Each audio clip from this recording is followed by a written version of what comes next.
Léa, pourquoi tu fais cette tête de chat tout mouillé? Quelque chose ne va pas. Salut Anna. Eh bien, j'ai eu une mauvaise note en maths, et ma mère m'a vraiment sermonné pour la toute première fois. Oh désolé, pas de bol. J'aime pas non plus que mes parents me réprimandent. Tu devrais trouver une solution. Comment faire? Comment tu gères ça toi, avec les notes? Oh, mais c'est facile. J'ai une technique secrète. C'est simple. Mentir. Ça marche à tous les coups.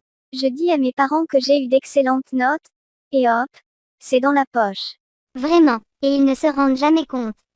Pas tout de suite. La dernière fois, j'ai dû inventer une histoire sur un professeur qui avait perdu mon carnet de notes pour couvrir un mensonge que j'avais dit à mon père. Ça devient parfois un engrenage compliqué. Tu sais, Anna, ça me rappelle l'histoire biblique d'Ananias et Saphira. Ce couple a menti sur l'argent qu'ils avaient donné aux apôtres. Ils ont vendu un champ et ont prétendu donner la totalité de l'argent qu'ils avaient reçu, alors qu'ils en avaient gardé une partie pour eux. Oh, et alors? Qu'est-ce qui s'est passé?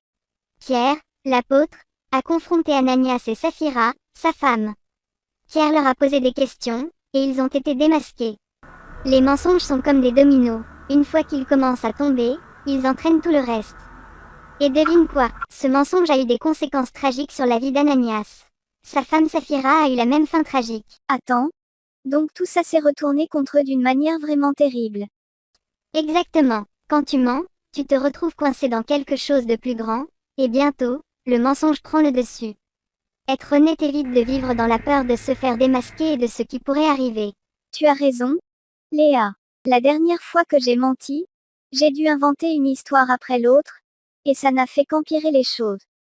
Je ne veux plus vivre ce stress. Peut-être qu'il est temps de voir les choses différemment.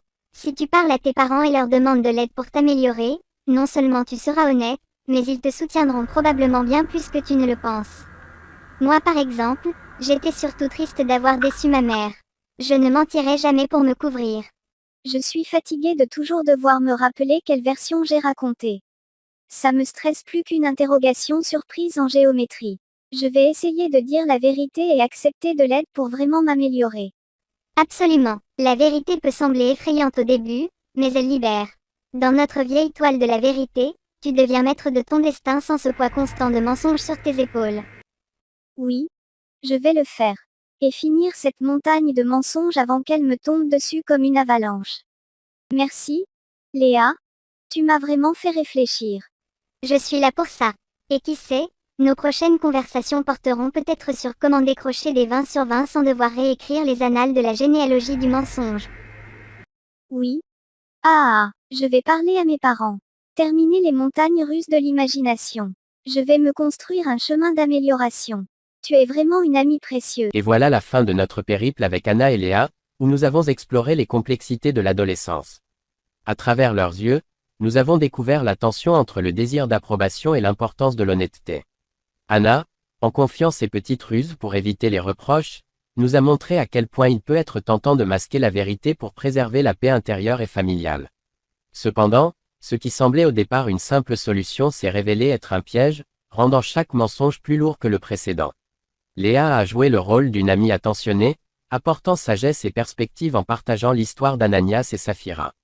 Elle nous a rappelé que les mensonges, bien que parfois utiles à court terme, ont une façon insidieuse de se propager, créant une toile dont il est difficile de se défaire.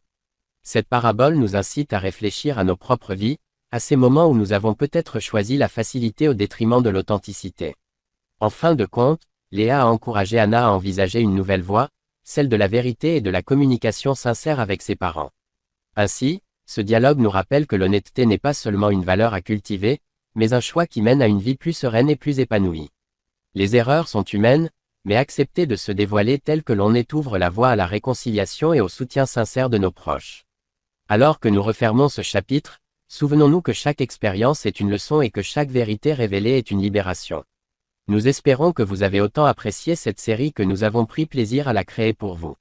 Dites-nous en commentaire si cette histoire vous a marqué, et surtout, partagez avec nous les thématiques que vous aimeriez voir abordées dans nos prochaines séries. Votre avis nous est précieux, et nous sommes impatients de continuer cette aventure en votre compagnie, nourrie par vos idées et vos attentes.